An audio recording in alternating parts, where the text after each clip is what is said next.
5 fiscal years. The state land office inflows, just straight cash into the land grant permanent fund, fiscal year 20 was $947 million.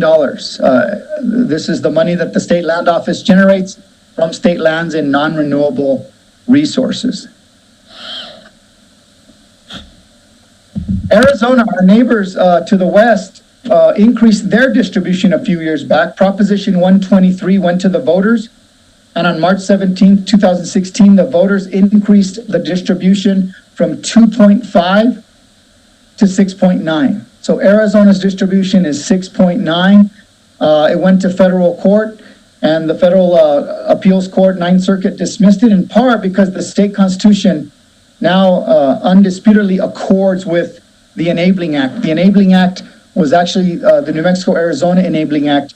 Our constitution reads the exact same as Arizona. The Enabling Act obviously is one act. It reads the same as well. So we do not need congressional approval to raise our distribution. Constitutional amendments are not unique. They've been around a while. Constitutional amendments, allowed State Investment Council to utilize stocks in the 60s and 70s, and then of course the 2017 Constitutional Amendment. But to raise the distribution, September 23rd, 2003, the voters voted to raise the distribution from 4.7 to 5.8. So the voters did that in 2003. The fund was significantly less in size, and so that distribution was far less money than we're talking about now. But the voters were comfortable with a 5.8 back in 2003. The Senate actually was comfortable with a 0.8 distribution.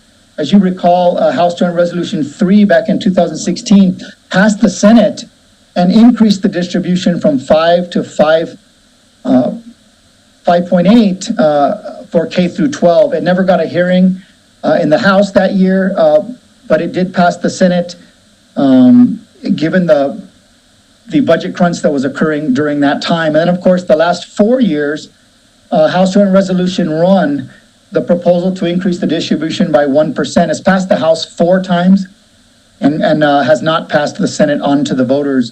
As you know, Mr. Chairman, it doesn't require a gubernatorial signature. It goes to the voters the next general election or a special election called by the Secretary of State. But if you look at this history, Mr. Chairman, Commissioner, there has been 9 committee hearings in the House that have lasted approximately an hour and a half, 4 floor debates that have lasted almost 3 hours. So that's about 26 hours of debate in the House. In the Senate, on those same 4 resolutions, there's been 4 hearings, approximately half an hour, 45 minutes each. This has never got a second hearing in the Senate, but the House is well schooled, no fault of anybody here. But that's why I'm grateful to have this hearing today, so our friends in the Senate can hear what folks in the House know like the back of their hand. Let's talk about the 5-year rolling average. Article 12, Section 7 of our Constitution. It is not a 5% of the fund. It is 5% of the average preceding 5 calendar years. And this is very, very important. It's put in place for the appropriators to not have volatility in the distribution, but it is a 5-year rolling average. And I want to take some time to walk through this 5-year rolling average. It's actually, since July of 2016, fiscal year 17, it has averaged a 4.3% distribution. 4.3% distribution of the land grant permanent fund. We argue that it shouldn't go higher than 5. Right now it's at 4.13. And so what we do, per the Constitution, Mr. Chairman, we take what was the fund on New Year's Eve? What was the fund December 31st of 2019, 18, 17, 16, 15? What was the fund on that date? State Investment Council gets us that number by February 1st every year, so we can calculate it into the budget. The average, the 5-year rolling average currently is 16.7 billion. So we're doing 5% of 16.7 billion, not 5% of 20 billion, what it is today. So just in doing the math, 5% of 16.7 billion gives us, as I mentioned before, the 836 million that goes into the general fund for the beneficiaries.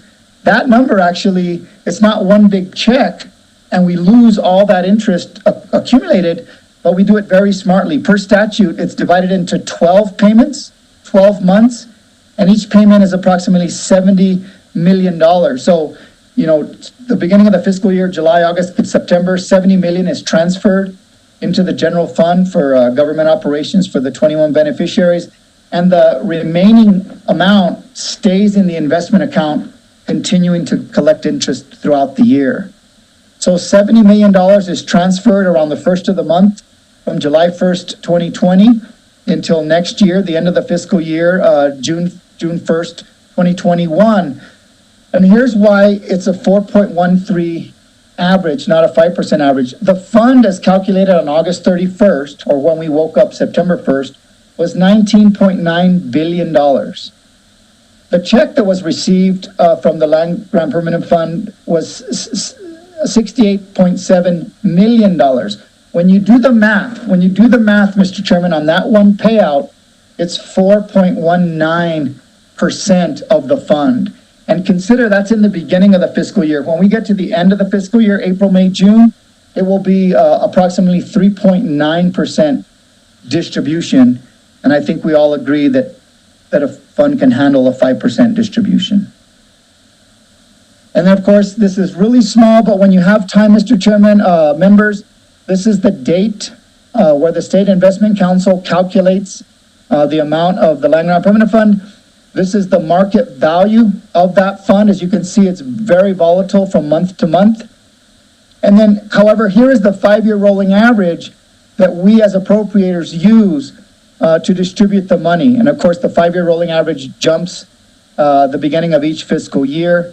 Currently at 6.7 billion. And so here's the monthly distribution. Went from 62 to 65 to 69 $1 million. But on the right-hand side, you'll see the distribution in real time. 4.1, 4.3, 4.2, 4.3, 4.1, 4.0. 4.0, it got below 4 here. And at the beginning of the fiscal year now, it's 4.1, 4.3, and then 4.2. So that is very important for us to understand in making these decisions.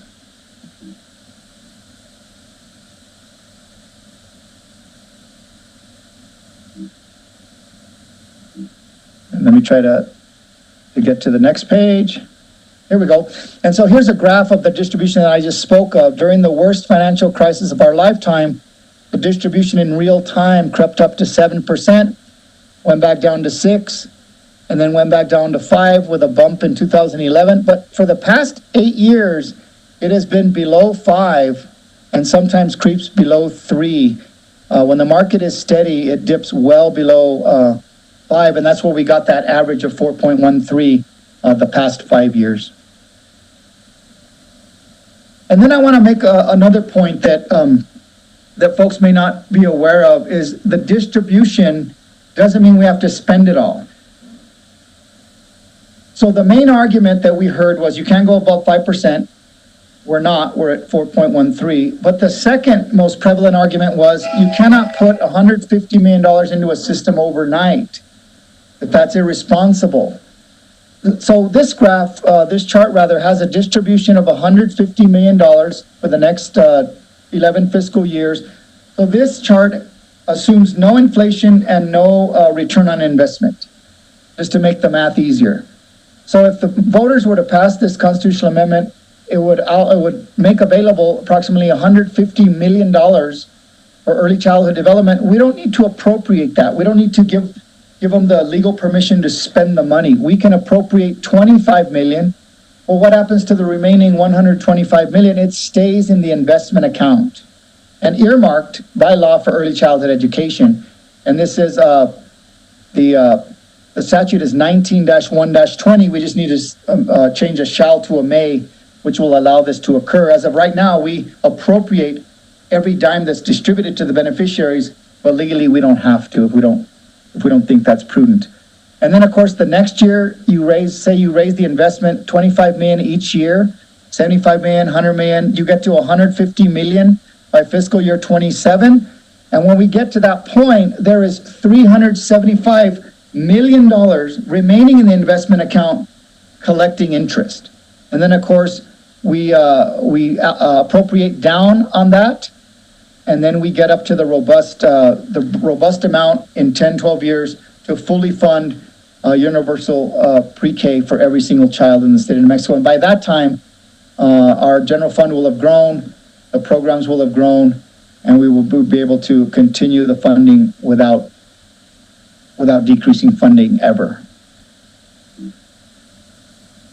And the next slide, let's see.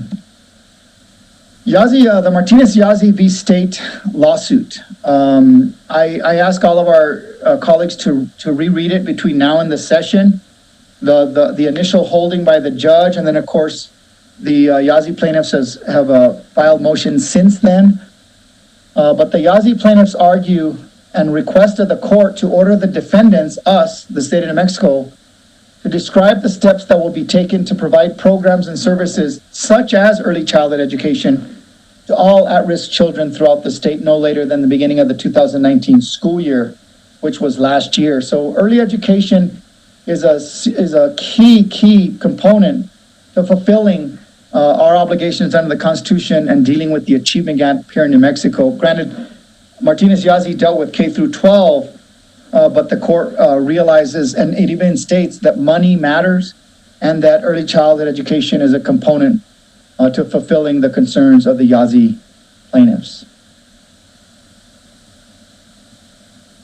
Generational equity. This is the third most prevalent argument we've heard in the House. Can't go above 5%. Can't put $150 million into a system overnight. How dare you? We must have generational equity, accusing the proponents of stealing from future generations. This is simply not true. Let's do the math. Generational equity essentially is, you want the fund to grow consistent with inflation minus the distribution each and every year, so that each year that kid who gets the scholarship, or in this case, the beneficiaries, get an equal dollar amount in current dollar value. And so the annual rate of distribution for generational equity should be equal to the long-term rate of growth minus long-term inflation minus the distribution. So the math is the distribution would equal, and once again, our fund is different. We have two streams of income: the contribution from the state land office plus the investment interest minus the long-term inflation rate times the market value of the fund. That should equal the distribution. So if D is the distribution, S is the contribution from the state land office, I is the long-term rate of return, which has hovered about 11%. G is the long-term inflation rate, which has been 2 or below the past 30 years. And then, of course, the market value of the fund. We're going to get that number, Mr. Chairman, Madam Commissioner, from mathematicians at the University of New Mexico. I think the state land office has already nailed that number, but we'll get a couple different opinions. But if we were to go generational equity, which is, I think, what we would be willing to agree to, then it would be around between 7 and 7.4 of a 5-year rolling average. Certainly not 5 and certainly not 6. We are cheating current kids for this mythical future generation. And if you maintain that argument and you maintain the status quo, the cheating of the current generation becomes even greater and greater over time. And then lastly, our friends at the economics department at the University of New Mexico wrote a fantastic white paper. The link is here on the PowerPoint. It's entitled Catalyst for a Great Transition, Increased Investment in Early Childhood Education. Once again, these are conservative economists, human resource economists, and their conclusion was, after careful review, we support legislative proposals for an increase in no more than 1% of the distribution rate from the Land Grant Permanent Fund in order to support increased investments in early childhood education. So our chief economist in the state outside of this building, of course, agree that it is a sound investment. And I'm going to stop sharing my screen. And just a few more quick points, Mr. Chairman. I think that the backstop on many bills in the Senate may no longer be there. It requires all of us in the House and the Senate to take a deeper look into these issues, proponents and opponents, and to really study the math of the Land Grant Permanent Fund. Our fund is different than our friends in Arizona. Our money from non-renewables goes into the investment account. In Arizona, that money goes into their general fund. So we need to ask ourselves, how do we best utilize the state lands and the mineral resources beneath those lands? How do we best utilize money from the Land Maintenance Fund? And how do we best invest money from the Land Grant Permanent Fund? Should money go straight into the general fund? Should we have 21 beneficiaries? I would suggest we should have one. And then we as appropriators are not locked into what Congress determined was a good idea back in 1898. And then what is that 5-year rolling average and what should it be? If we truly want to achieve generational equity, then let's move that point.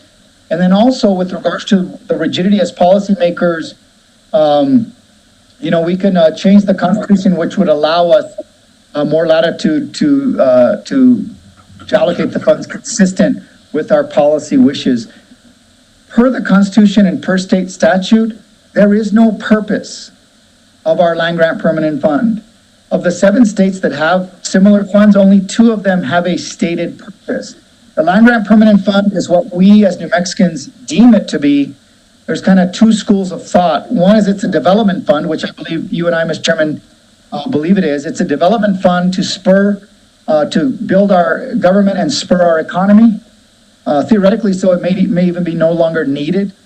The next view is that it's a generational equity fund, which would demand that we increase the distribution, if that's your view. And then there's also this view that it's a rainy day fund, although that never comes to fruition, because even in the rainiest of times, the opponents don't want to touch the fund. I do not believe it's a rainy day fund, nor is there any legal backing to back up that argument. But anyway, those are my thoughts today, Mr. Chairman. I'm welcome to any questions that the members have and to continue this dialogue into January and on to the voters. Thank you, Mr. Chairman. Thank you, Representative, and thank you, Commissioner Garcia Richard. We do have some questions. I'll start with Senator George Munoz.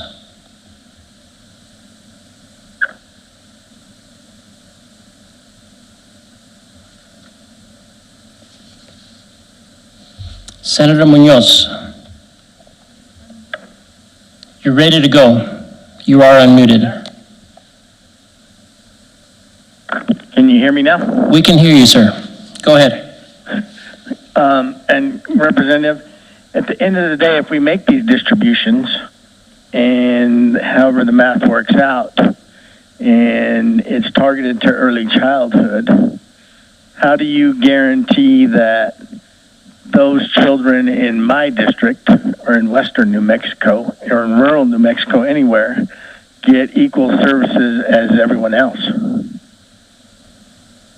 Thank you, Mr. Chairman, Senator Munoz. That's a great question.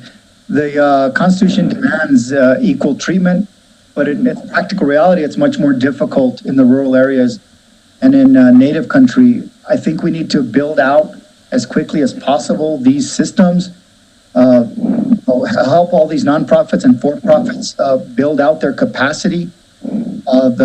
The community colleges have reacted very well because we need to certify and get accredited as many teachers as quickly as possible. There needs to be a Marshall Plan from the chief executive on down with regards to early childhood so that families are comfortable with the home visiting program, folks coming into their home and things of that nature. But I think the Martinez-Yazzie lawsuit and the orders from the court, as well as our Constitution and our charge as appropriators, demand that those rural areas get special attention. And Mr. Chairman and Representative, so once they come back with a different lawsuit and say that I didn't get my share of my early childhood money, or it was disappropriated, or you didn't take care of those services in rural New Mexico, and then you'd have another mandate through the courts to do that. No, Mr. Chairman. I'm planning 10 years ahead when things don't go as they're supposed to go. because services are harder out here, and so, go ahead. No, thank you, Mr. Chairman, Senator Munoz, no, I appreciate that. There's a lot of apprehension with building this system, as I'm sure there was with the public school system or kindergarten back in the early 70s. But there is no SEG for early childhood education. There is no calculus for at-risk youth in early childhood. We have a department now devoted strictly to early childhood education. And so as appropriators and leaders that are committed to a statewide plan, I would think that we would be able to do it. I have confidence that we can do it. And so I think your hypothetical is about 2 or 3 hurdles away that I don't anticipate having. But it is certainly something that we need to keep cognizant of and strive for so that we can overcome the achievement gap. Because in other states, an achievement gap is simply, Mr. Chairman, Senator Munoz, a group of individuals that have a different outcome within an institution. So in most states, the achievement gap among, say, African Americans or whatever is in 8%, 12%, 16%. Our achievement gap is 70% of our students. It is Native students, it is English language learners, it is at-risk youth. Our achievement gap is 70% of our state. And so as a priority, we all have to, attack and do away with that achievement gap as quickly as possible. COVID has taught us that we cannot wait. We cannot wait 10 years, 20 years. We have to do things dramatically, and we have to have the confidence that we can get it done, and we need to do it right now.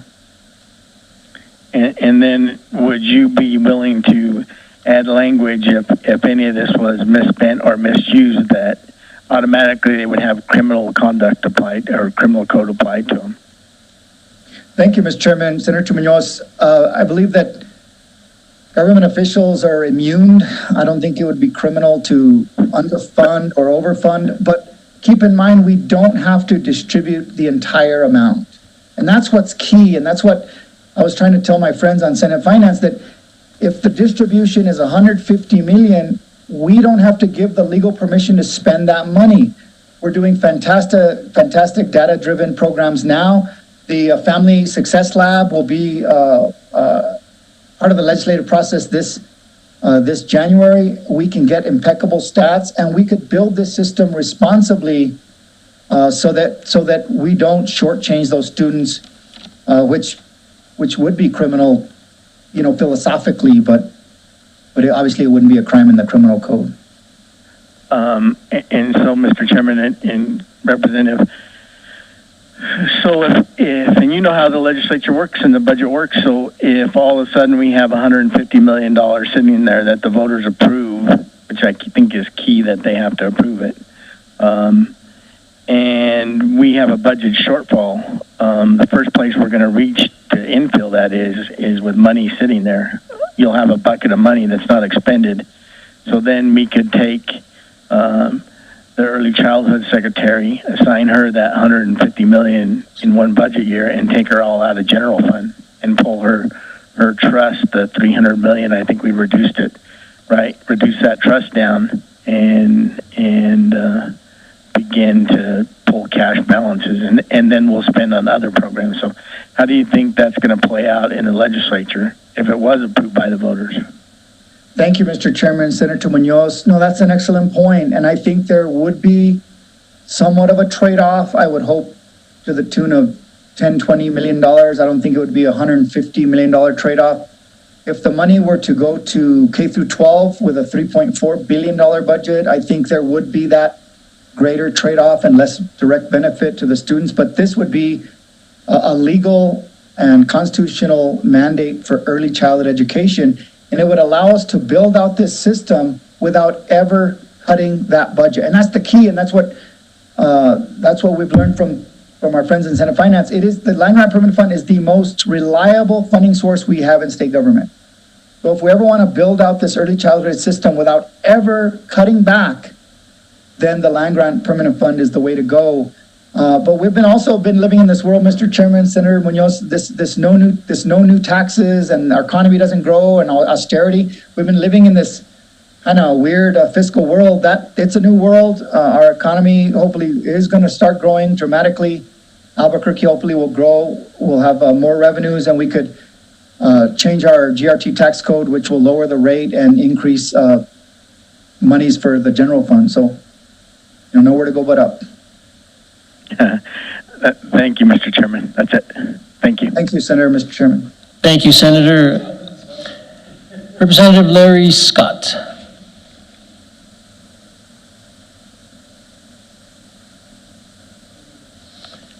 Representative Scott, you are next.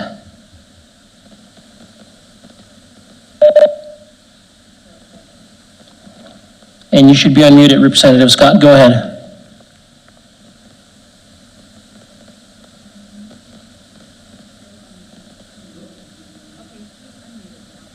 Representative Scott, go ahead.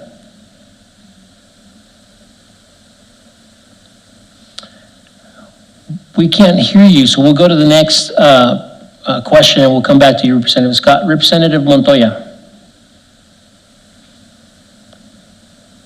Go ahead. You have to mute your computer. There you go. Yeah.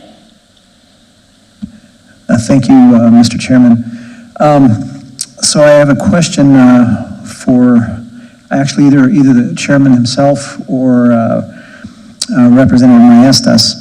I'm actually a little concerned that we are allowing a judge to legislate for us. As I read the Constitution, and maybe this could be explained to me differently, but as I read the Constitution, I don't see a mandate in the Constitution for early childhood. We are mandated for K through 12, but I do not see early childhood education mandated. So to see the comment of the judge that services need to be provided, such as early childhood education, it seems to me that's going completely outside of the Constitution. Or is there some reference that I'm missing?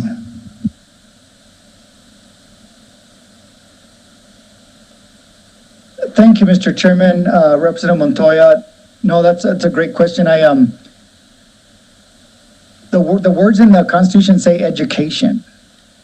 And the words in the Enabling Act say education. And there's words common schools, and there's words public schools. And, courts have grappled with this all over the country, including the Supreme Court, that talks about the duty to educate a population to raise quality of life and the standard of living amongst that society. So our educational system is what we make of it. And we chose to create this Department of Early Education to build out this system responsibly, just like we created kindergarten, which didn't exist till the early 70s. High school wasn't mandatory, back in the day. I think we just need to grow our confidence in these outcomes as a body. And I think that folks will be much more comfortable utilizing this money for those outcomes. We just have to have confidence in ourselves as Mexicans that we can do it. But I would argue that the judge in Yazzie, Mr. Chairman, Representative Montoya, the judge in Martinez-Yazzie did not specifically say early childhood. It was the Yazzie plaintiffs that made that point in the lawsuit, and the court seemed to agree with that assessment. But the mandate of the Martinez-Yazzie lawsuit for now deals with K through 12 native students, limited Spanish language or English language learners, at-risk students, and disabled students. So thank you for that answer, Representative. I probably need to point out, everybody can mark this day on their calendar, that I agreed with the governor.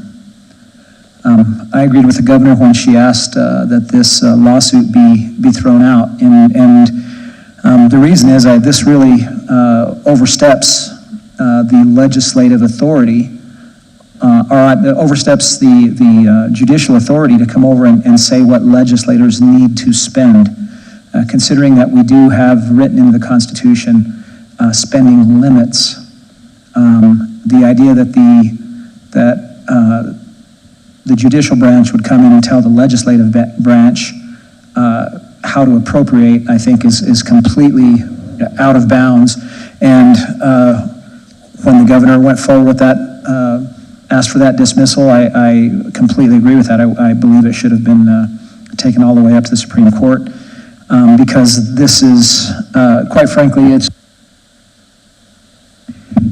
using just the philosophy as to how we're going to spend, and using the judicial branch to force that to happen. And I think that we all need to take pause. If it's something we want to do as the branch that appropriates the funds, then that's something we want to do.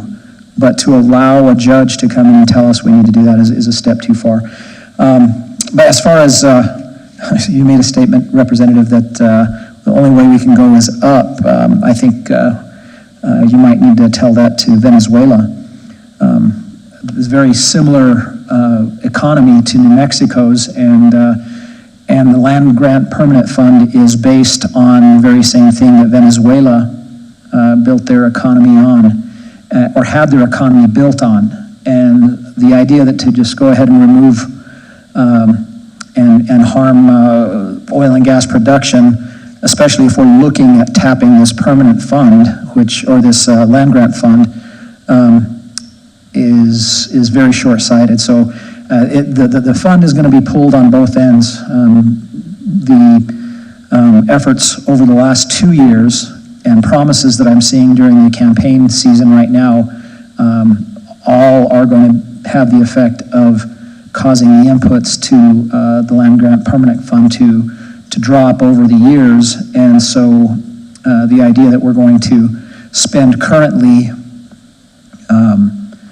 in a way that is fair to this current generation. This current generation is going to be, of children are going to be the ones paying the taxes in the future if they stay here. So just very concerned. I don't think it's calling it fiscal austerity in the past, maybe when things were good, but as it is right now, the unemployment funds are drying up. There are still, as I can tell, over 100,000 people in New Mexico who are unemployed.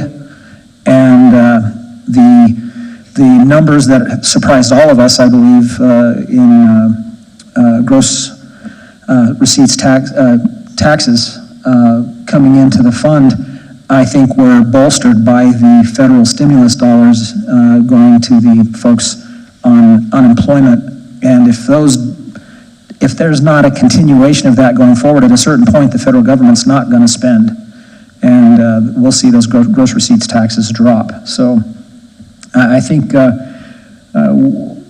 even if this is something that we want to pursue, doing it right now in the middle of this current uncertainty, I think is not taking enough precaution. So thank you for that, Mr. Chair. Thank you, Representative. Let me, I'm going to go to Representative Scott one more time. I just sent him a chat to see if he actually had a question or inadvertently has his hand up. Representative Scott, if you have a question, go ahead.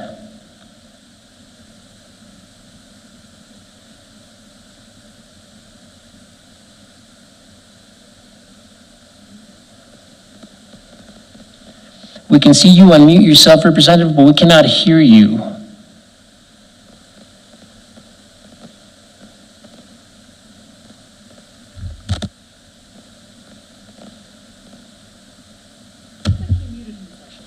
All right, let's go to Representative Susan Herrera.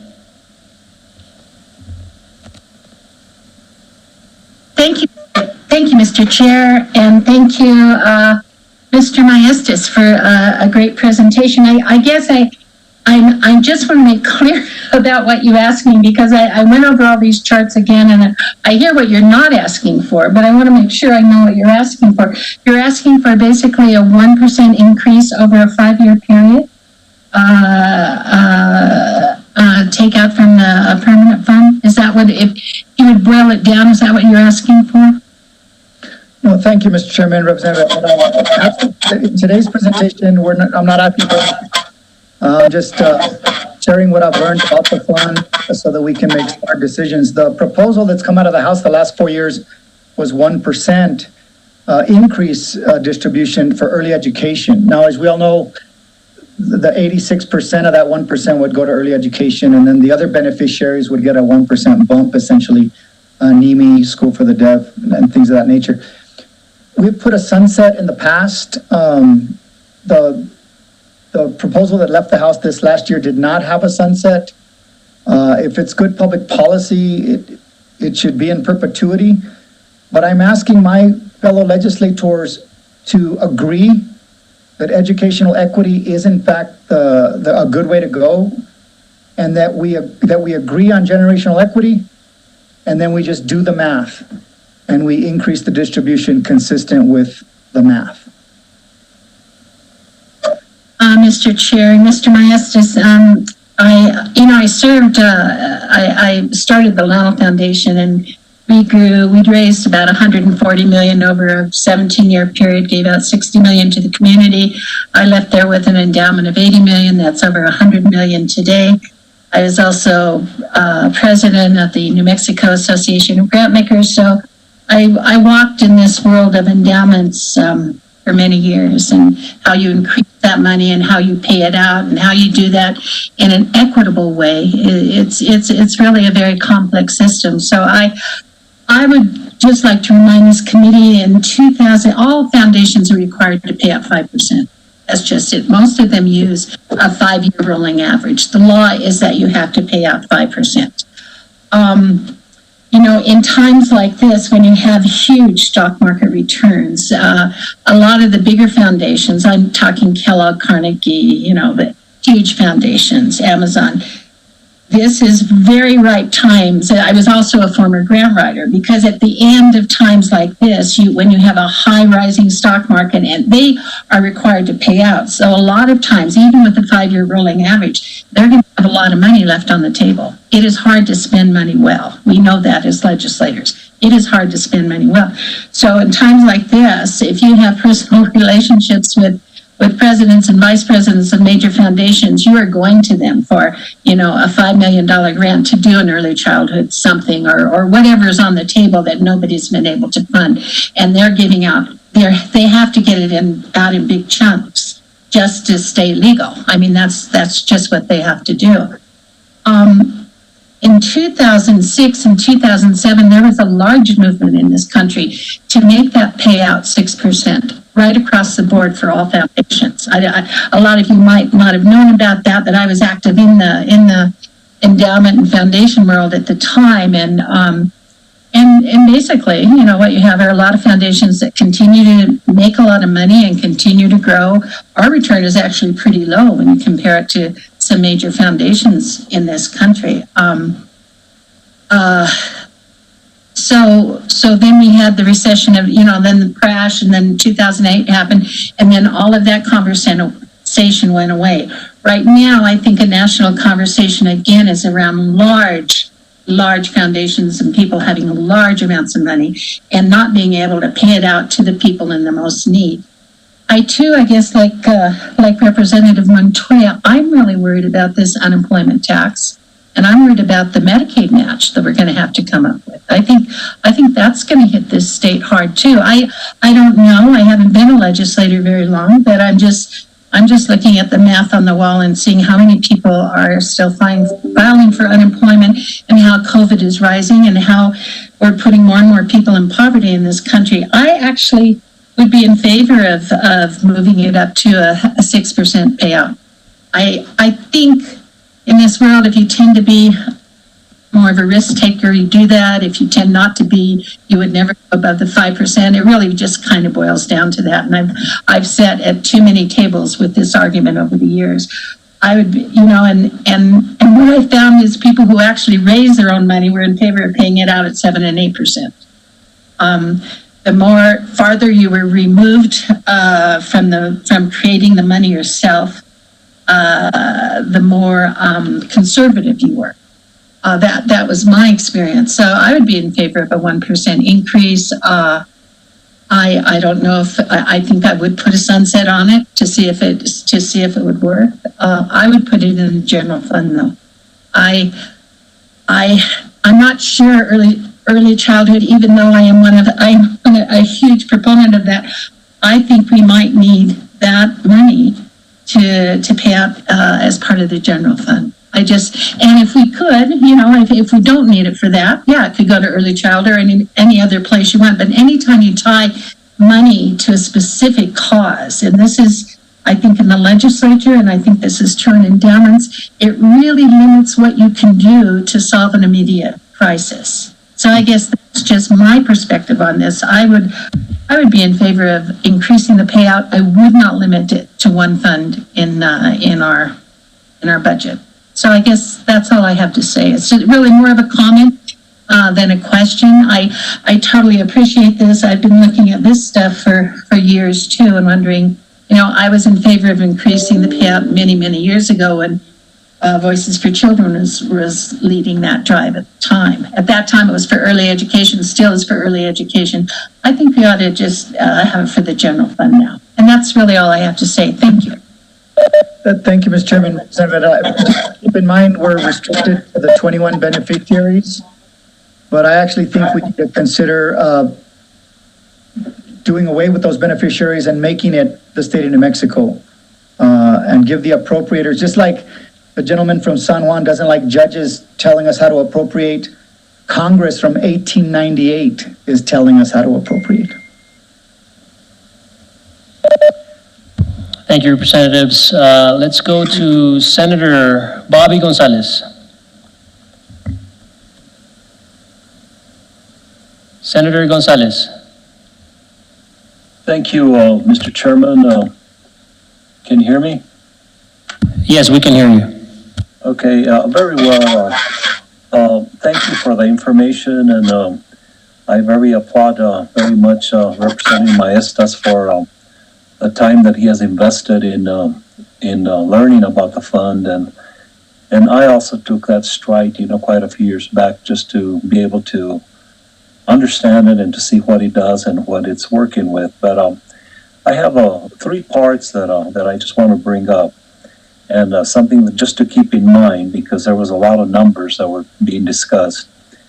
And when we went on that distribution from the 4.7 to the 5.8, whether it was the right thing or not the right thing, but that's where we are. And by the same individuals that have provided Representative Maestas with information, I have gotten the same information.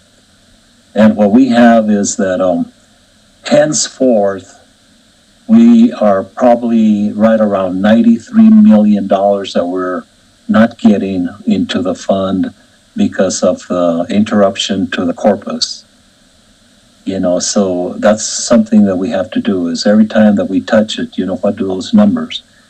The flag that stands out to me is that the great percentage that goes to fund public education. So I'm just using numbers. So say that the number that I was given to, say that we were at 900 million that would be going into education, public education. If we had not bothered the corpus, it would have probably been at 1 billion to maybe 1.1, 1.2 billion, the distribution.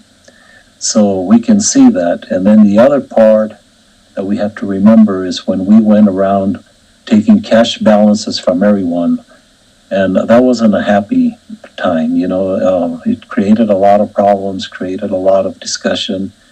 And if we had not done that, we probably would have never had to go into that part. So I'm just saying, talking about now, but also what the future is. The other part that I wanted to bring up is I like your idea, I really do, about percentage to where we would have one beneficiary. The other part that I see with that is what kind of legal implications does that bring to the other beneficiaries that have received this for many years? And so would we see litigation into that? But I really do, because the question that I have is are all 21 beneficiaries Are they using it for what it should be used, or is it working? If it's not working, so maybe a full audit, or maybe whatever you would want to call it, into studying the beneficiary part. But I do like that portion of where it would be going to one, and then from there, and that's going to be very hard because taking away something from someone is not easy, and so you would have a big political implications on that, and a lot of discussion on that. The other point that I want to bring out is the safeguard. So with the early childhood part, and myself being an educator for 30 years, there isn't anyone else that would argue more about giving the best and the highest of what we can to education. And I was very much into the movement and to the start and to the establishment and the whole thing of the kindergarten. And when, that came in place, it started as a volunteer, it started as half-day kindergarten, it started as optional to school districts, and then eventually to where we went to where it was mandatory and it was offered to everyone statewide. Now, a part here that I see, and one of the comments that was made by Representative Herrera, is it should go to the general fund, because we don't think of funding K through 12 and not funding 8th grade, or we don't think of funding K through 12 and not funding 2nd grade. It's all one whole thing. And if this is education and it's going to be a component of education, then make it early childhood to 12th grade. If that's what it's going to be, and you don't think of leaving one grade out. And we started with that sequential part, with the way we funded kindergarten, and now you can't go back and to any first grade teacher and say, has it worked? Of course it has. And I myself took that initiative, right after we funded kindergarten, that I made it a point to talk to at least 50 teachers across the state, and they all said it was like night and day, having kindergarten versus when they didn't have it to the first grade. And I can see where this will be the same thing. But if the program needed to be developed stronger and much stronger at the public education department, that is fine. But I don't think it should be separate. I think it should be one. Where if the funding goes, it should be that. The part that concerns me is when the kindergarten, if you want to call it a movement, started. It took probably a good 5-7 years before we got into where it was funded fully. And the same thing is happening here with early childhood. Every year it comes out, and we can't survive without it. We're last in the country, and our gap and everything else that you can put into it. The problem, well, not the problem, but one of the things that I see that I think we really need to address is a safeguard.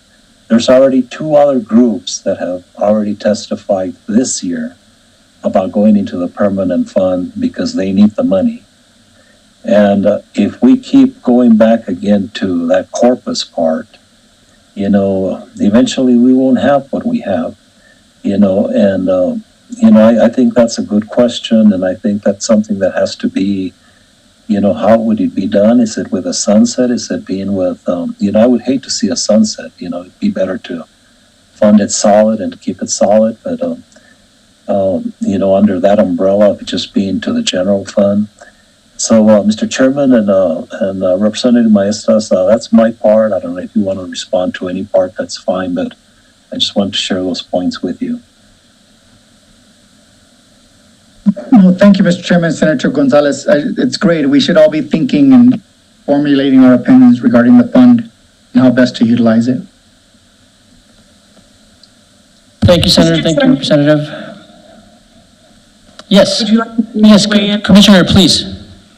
So, Senator, those are some great thoughts, and obviously, they come from years of experience in the public education system yourself. So, I very much appreciate the caution that you're bringing to this discussion. I'll say a couple of things. I love the way that you frame this as akin to the fight for kindergarten. And at first, it wasn't all-day kindergarten, it was just kindergarten in general. Should we fund public education for kids younger than first grade?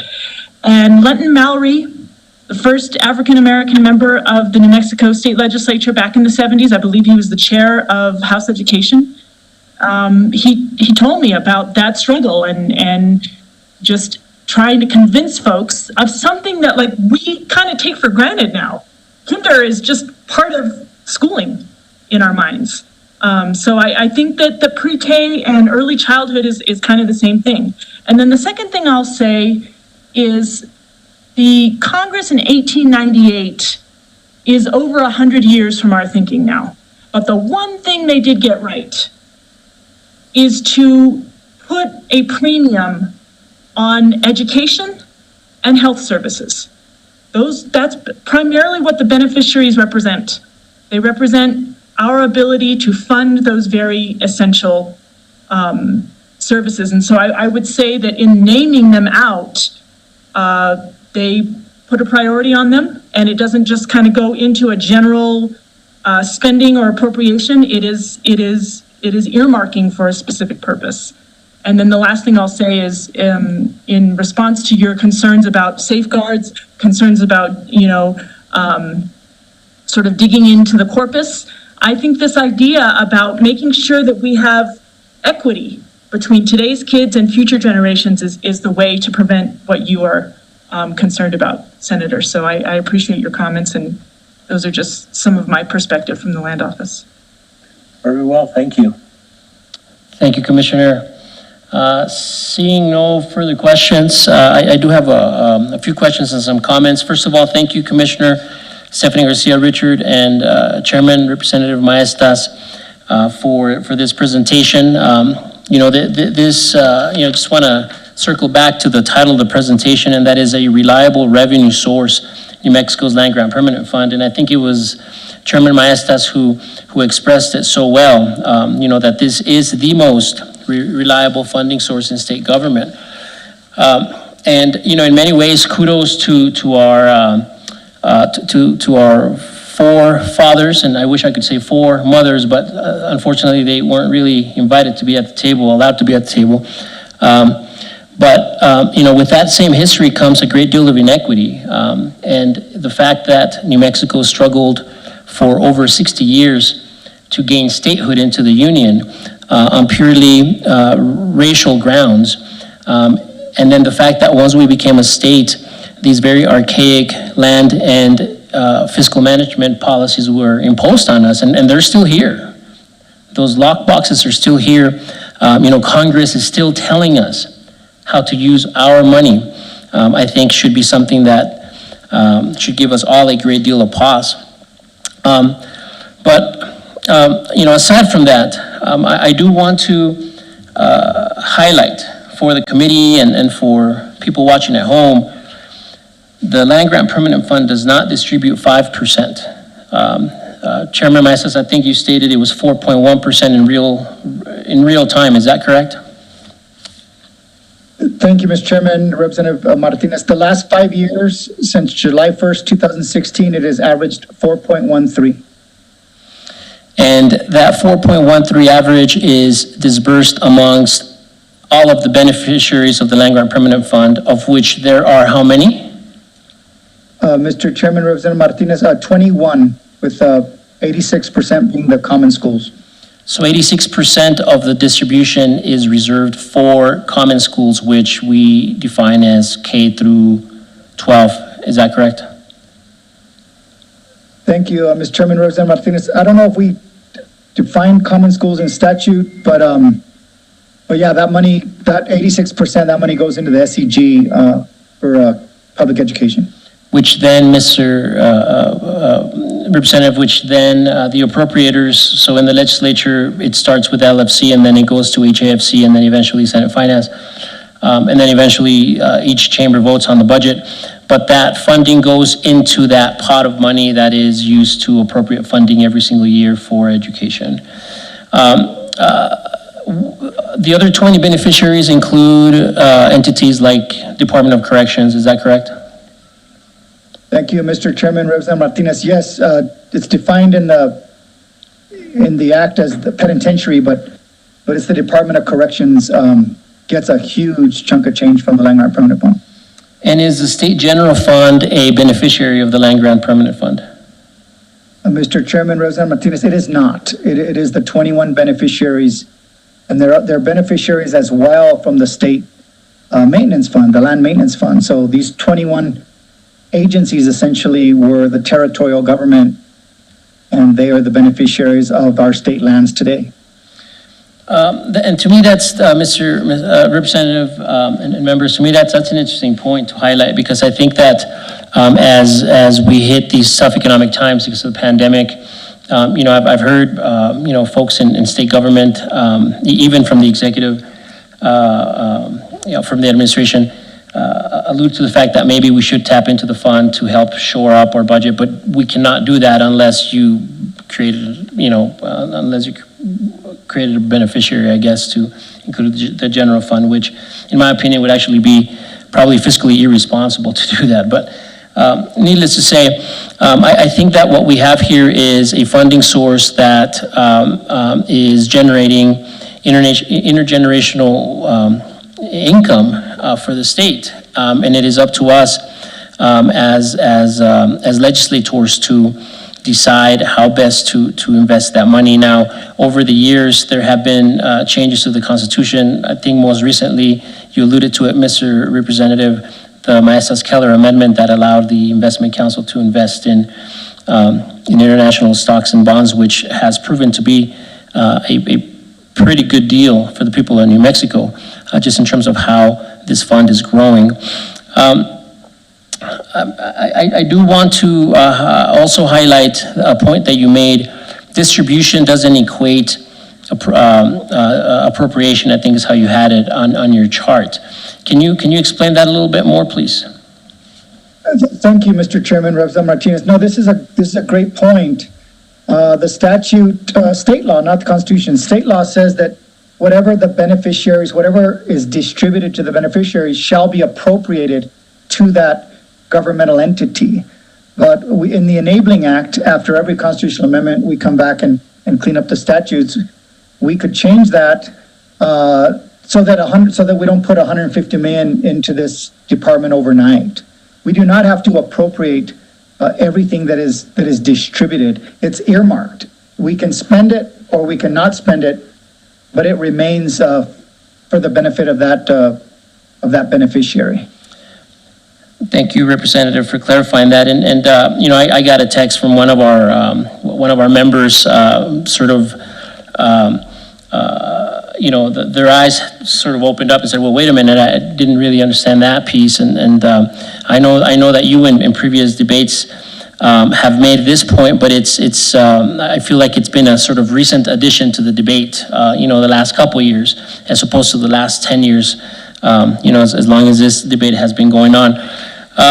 I want to point out, and I don't think you alluded to this, but if you look at the LFC fiscal impact analysis from the 2020 legislative session, House Joint Resolution 1, and it's an interesting chart because it goes, I think, about 50, 60 years into the horizon, and it looks at whether we keep the status quo, which is that five-year rolling average, or if you increase the distribution by 1%. And I just picked the date, 20 years out, so say 2040.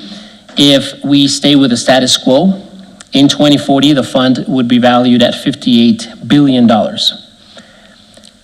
In 2040, if we made the additional investment of 1%, the fund would be valued at $54 billion. So it's a $4 billion difference in value in this massive fund.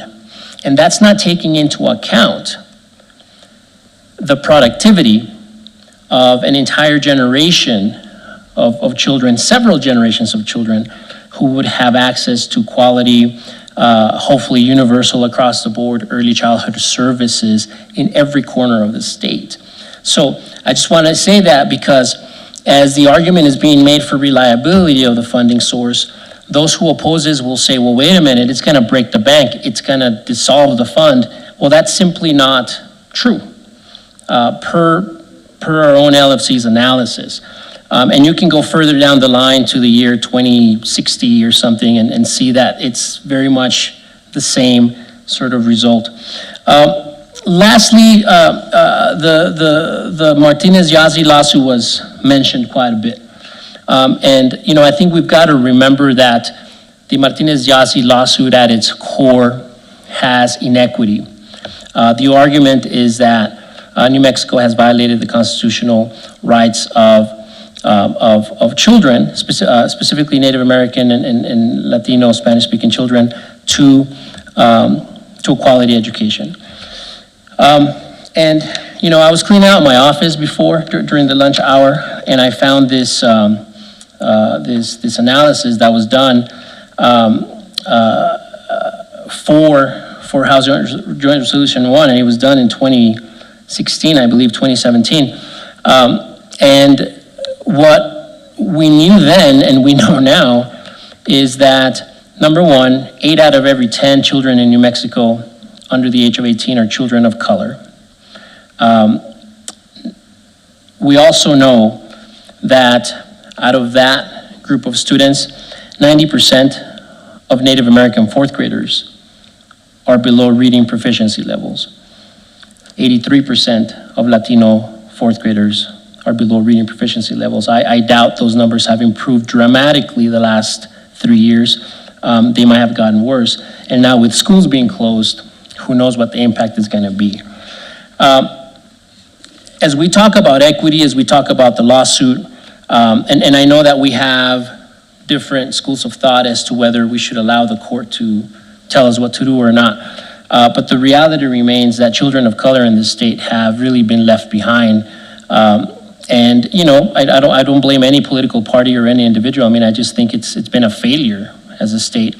And sadly, because of the fact that that we've tied, you know, the federal government tied our hands behind our back when we became a state, and we have been unwilling to untie our own hands, that we're still dealing with a lot of these issues. And so, you know, I really appreciated Senator Munoz's points and Representative Herrera's points about children in rural communities. Those are the children that are hurting the most by the status quo. And quite frankly, those are the children that motivate me to keep fighting this fight, as difficult as it's been over the last few years.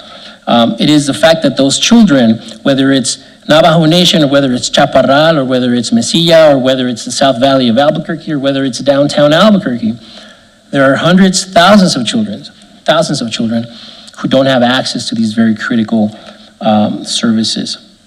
Lastly, you know, the George Floyd murder, I think, really has sprung a new movement for racial equity across this country, and it's brought people together from both political parties and from different ideologies to fight racism.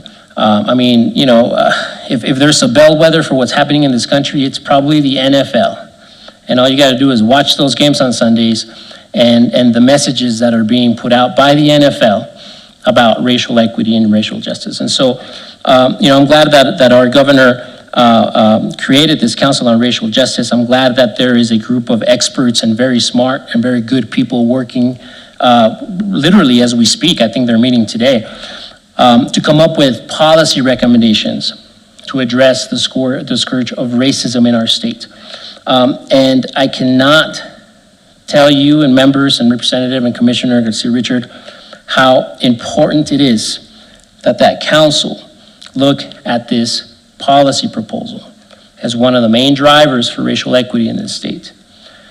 Because of all of the states that are addressing and tackling racial injustice head on like ours, I would bet to say, I would put $20 billion on it, that we are the only state with a fund this large that we can use in a targeted, strategic, responsible way to address systemic racism. And it is my hope and it is my expectation that council has this as a priority on their list when they send it up to the fourth floor.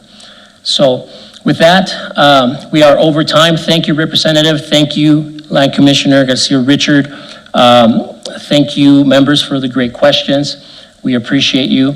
And we'll move on to our next presentation, which is our closing. Chairman, this is Senator Rodriguez, and I do have a quick, Oh, I'm sorry, I did not see your hand, Senator. Go ahead. that's okay. You know what, I raised it towards the end, so no worries. Thank you. And I love your background, by the way, too. Thank you very much. You know, Senator Tolman asked me one day, my goodness, you have such a big office at home. Why do you need such a big office? Well, there it is. But anyway, thank you very much, Mr. Chairman, members of the committee. I was sitting here listening to the discussion on the land grant permanent fund, and you know that I have heard this before many times, as most of us have, discussed, presented, changed, and so on. And I have to say that with all that we're doing, we really must keep our focus. I think the legislation that has been presented in the past, the resolution by Representative Maestas and yourself, after long discussions and collaboration and even negotiations with the different parties, is a good piece of legislation. I want to just caution everyone here today that in keeping our focus, we need to keep things simple, the way they have been.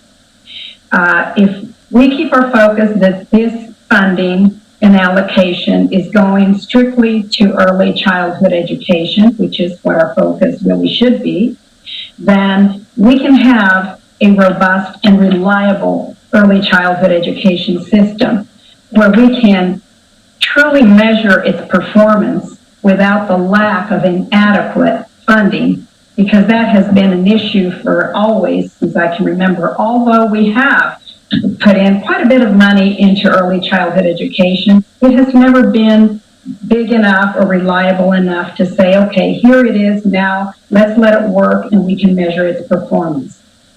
So that being said, the more complicated we make the legislation, the less chances we're going to have of passing this legislation, both at a legislative level and also with the voters. I think the voters understand, at least I believe that early childhood education has been underfunded, and that is where it's our children that make our future, and that once we have this reliable form of funding for it, that we believe, and I know you believe this with me because you're one of the sponsors, we will have a much better and successful early childhood education system. Now, if we start changing it to go to different funds or just put it at the whim of the legislature into a general fund where the legislature can decide where that funding is going to go to, I have seen it many times. I've been in the legislature for 25 years in the finance committee now, and I can tell you that I have seen well-intended legislation with funding in it intended for one purpose, and pretty soon it disappears into other things. There's great needs, as we know, in New Mexico, but we have to keep our focus. If we're going to do this with the land grant permanent fund and increase its distribution, it has to be for its intended purpose. And that is really what I have to say, Mr. Chairman. I can go on, but I'm always at the tail end of the discussion for this item. So I want to thank you and Representative Maestas, and in my final comment, I want to just stress what I always have, that the beneficiaries, especially like the School for the Deaf, the School for the Blind, have been established per the Constitution. They are beneficiaries who exist pretty much on the funding from the land grant permanent fund. And if any piece of this fund is going to be removed from them, they need to have the assurance that this fund, the portion that we increase to be distributed, is going to go back to them for early childhood education. And I know because of the good discussions that you and Representative Maestas have had with these two constitutionally established schools, it has been agreed that they would be in support of this, assuming that they are in fact protected with funding going back to them, since the fund already has that portion, as I said, that goes to them. We want to make sure that they're protected. They have no other means of generating funds. They can't raise taxes. They can't do anything to get it. This is how they exist. So I want to thank you for allowing me to speak and to express my views on this, Mr. Chairman. That's all I have.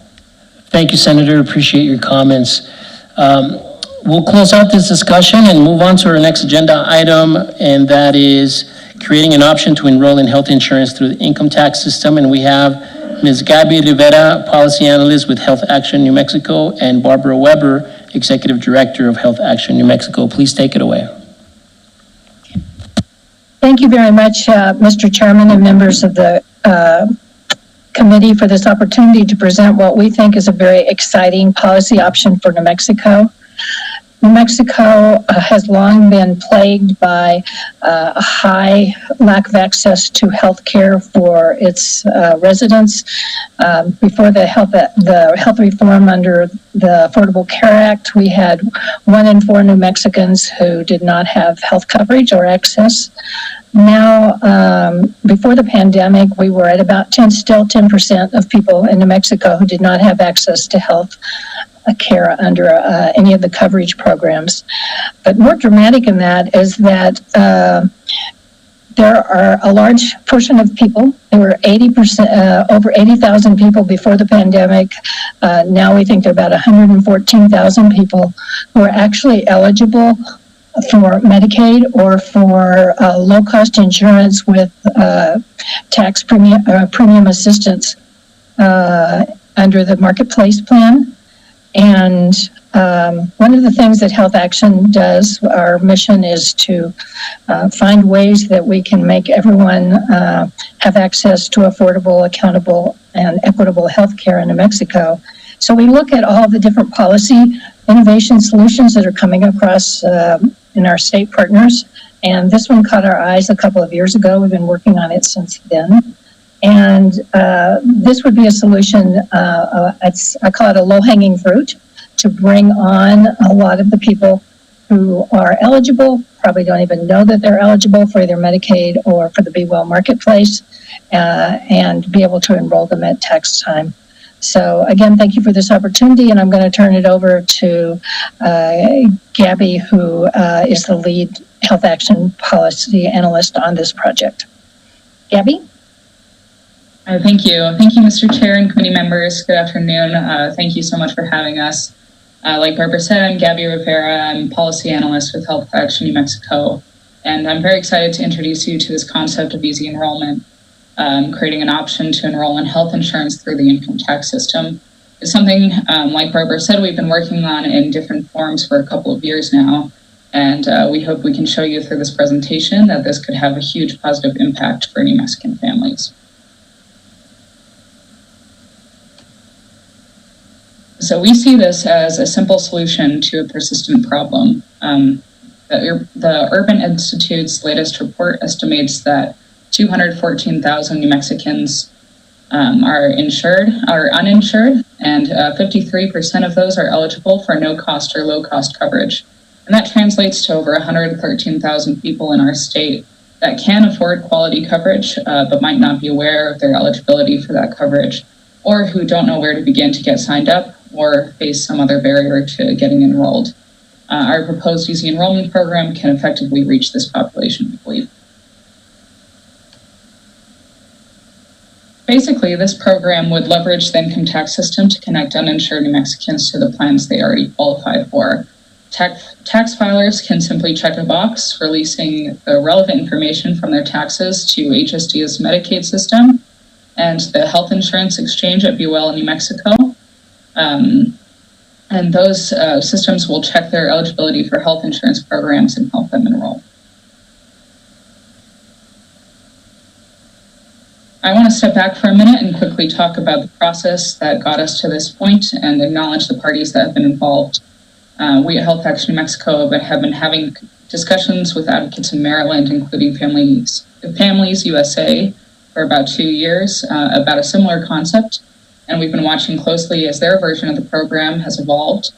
And when we decided to formally pursue the project in its current form, we began formally collaborating with the Office of the Superintendent of Insurance the Human Services Department, the Health Insurance Exchange, and we're also very happy to have worked closely with TRD to ensure this isn't only feasible from a logistical and legal standpoint, but also effective both from our standpoint and its purpose to connect the uninsured with coverage, and also to ensure that tax filers' data is still safe and secure.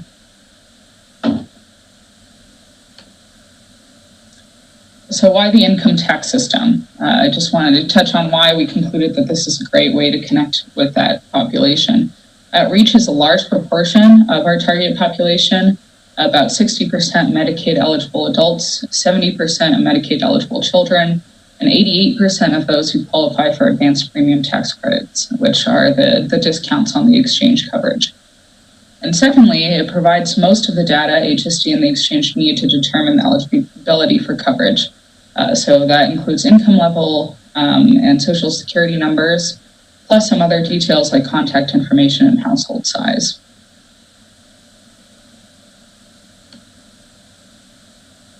So using the income tax system, this is a summary of what our easy enrollment program would look like. The tax filer basically would follow these 3 steps to get enrolled into coverage. First, they have to fill out the release on their tax form. And then their information is transferred to HSD and the exchange. And at this stage, the tax filer may need to provide some additional information. And third, if they do qualify for coverage, they can sign up through a simplified enrollment process, or they can request auto enrollment in some cases, and I'll talk about that more in detail a little bit later. These are the check boxes that will be added to the income tax form. So Tax and Rev will add check boxes to determine these 3 things. So who in the household is uninsured? Is the tax filer uninsured? Is their spouse uninsured? Or any of their dependents uninsured? And there will be an individual box for each of them. The next is the consent to release that relevant information for only those marked as uninsured. And the third is consent to automatically enroll those eligible for no-cost coverage. So if they qualify for Medicaid or for an exchange plan that is covered completely by those advanced premium tax credits, then they can request to just be automatically enrolled. And they will have an opt-out period and a couple more options at that point.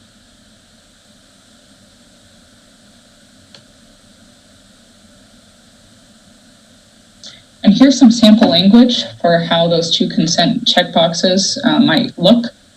So please use the information on this form to determine eligibility for Medicaid or other no-cost discounted health coverage on the exchange for anyone marked as uninsured. And so the second one for the auto-enrollment piece, if any of us marked as uninsured qualify for no-cost coverage, please automatically enroll the eligible individuals into that coverage. And this isn't likely to be the exact language that will end up on the form. That'll be determined by Tax and Rev in consultation with this group that's been convening. But in general, we want to keep the language very accessible and easy to understand for the tax filer while still giving the permissible use that's necessary.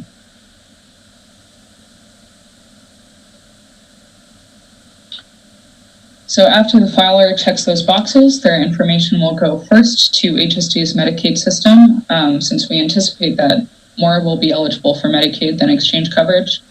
If they're found to be ineligible, then the information will then be transferred to the exchange, who will see if they qualify both for coverage and if they qualify for any discounts. And if they don't qualify for either of those, then the tax filer will receive information on how to sign up for coverage on the New Mexico Medical Insurance Pool.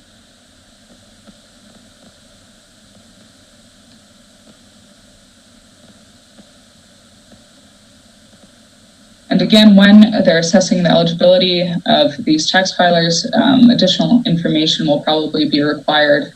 So for Medicaid, they might require an attestation of the monthly income. And for exchange coverage, they might be asked things like whether they use tobacco, since that can affect the rates and discounts. And for anyone filing electronically, we hope this can happen in real time, since So we plan to integrate this into the electronic filing platform as they're filling out the form and after they provide that release.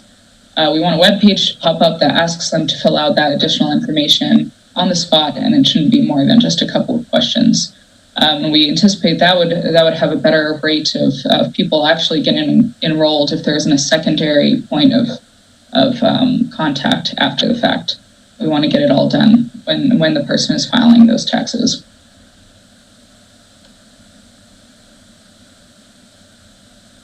And then after it's been determined what the filer qualifies for, they'll receive an explanation of what their options are. So whether that be Medicaid or if it ends up being exchange coverage, they'll have a special enrollment period to sign up.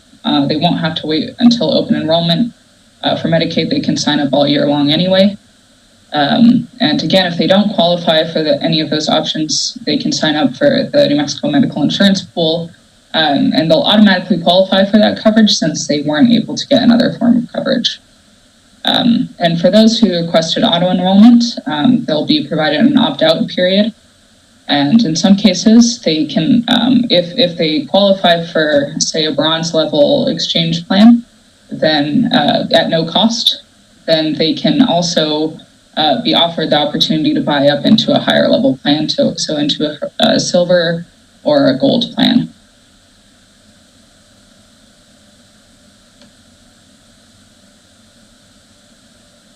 So as we mentioned, this has been being worked on in Maryland. They passed a bill last year and are implementing it in 3 phases.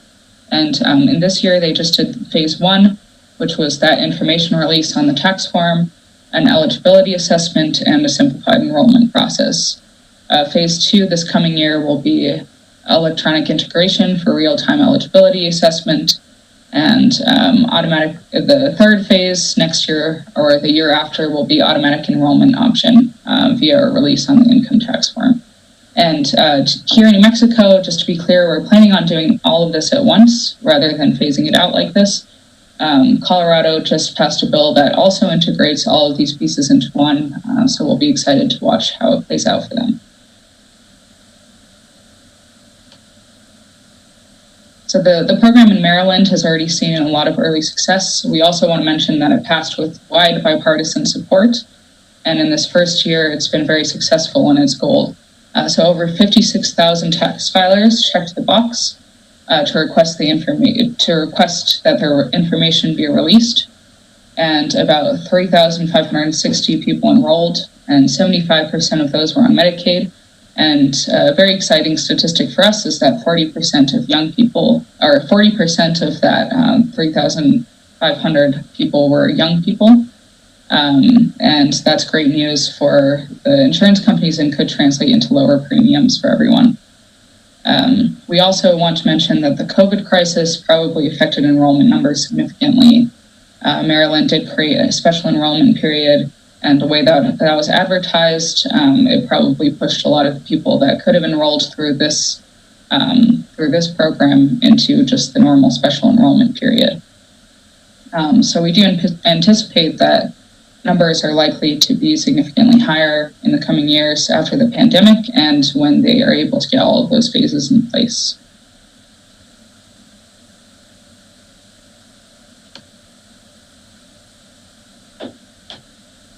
So here's a little bit about the projected impact for New Mexico. Again, we have 214,000 uninsured. 27% of those are eligible for Medicaid or CHIP, which is 57,000 people, and 26% are eligible for discounts on the exchange, and that's 56,000 people. Using the numbers in Maryland, we calculated a 16.5% interest rate. So of the uninsured, 16.5% of those people checked the box to say, please release my information. So using that same rate of interest in New Mexico, we can expect at least 35,000 people to check the box. And the way we're doing it with all of the phases in place, we think that would be a higher number. And I referred to these numbers a few times throughout the presentation, so here it is one more time, including the graphic from the Urban Institute showing our target population there in blue. And these are people that are not being reached by the traditional methods we use. And this is, again, over 100,000 people that could potentially be impacted in a very positive way by this program. So we are looking at a very significant impact for New Mexicans. And a little more generally, the projected impact in New Mexico, we want to mention that it's essentially revenue neutral. And from all the parties we've been in contact with, it seems like it's going to be fairly easy to implement. But it has huge potential for the uninsured in New Mexico. And just speaking as a patient advocate, this really rounds out our efforts. A lot of the conversation surrounding access to health coverage revolves around making insurance more affordable, which is of course incredibly important. But here we have 100,000 people that are already entitled to affordable coverage. More than half of those even into no cost coverage, free coverage, but we need a better way to reach them. And we consider this a huge step in that direction.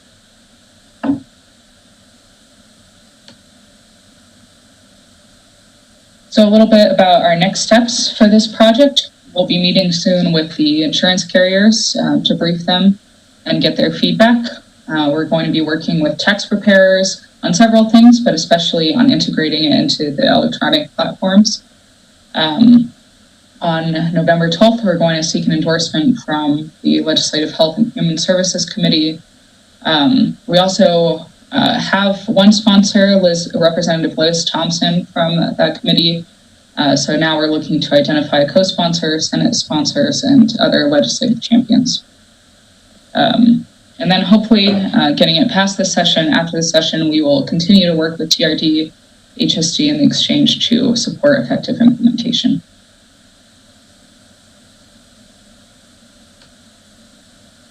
And finally, I just want to mention a bill draft is available already to anyone in this committee that might be interested in sponsoring or just wants to see what the legislation looks like at this point. So thank you so much again, Mr. Chair and committee members. We hope you consider extending an endorsement for this legislation when that time comes. And please feel free to ask any questions. Thank you. Thank you, Ms. Rivera, and thank you, Ms. Weber. This is one of those things that I'm kind of scratching my head thinking, why haven't we done this already? So thank you for all the work you put into this, and I'm looking forward to seeing the draft. I think we have a question, and that is from Representative Herrera.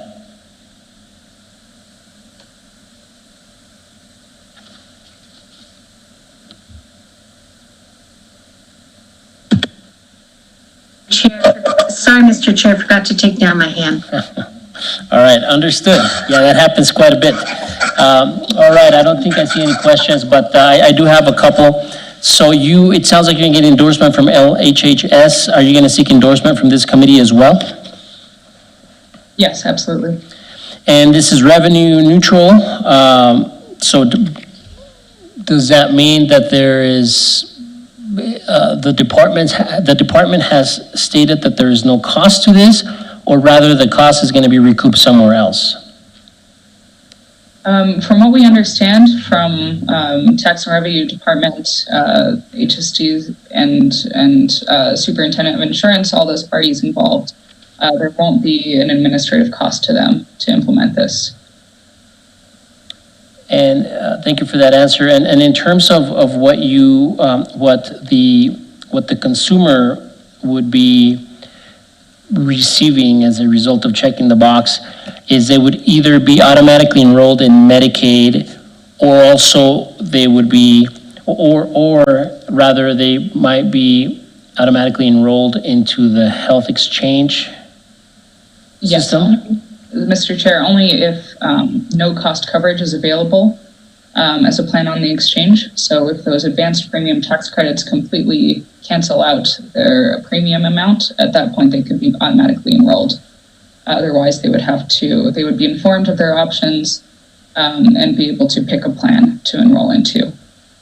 Understood. In all seriousness, why hasn't this happened already? It seems to me like this is a no-brainer. Mr. Chair, I think it's just a relatively new concept to use the income tax system in this way. Maryland has been very innovative in its health policies.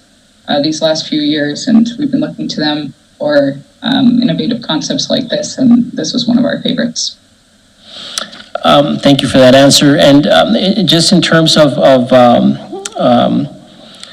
potential opposition to this, I'm trying to think what that might be. I mean, there is an issue with data privacy potentially, but it seems like you're addressing this here. You also stated that you're working with the executive, both TRD and HSD. I'm assuming they're in support of this at this point? Mr. Chair, yes, very much so. And have they identified any potential issues that we need to be aware of at this point?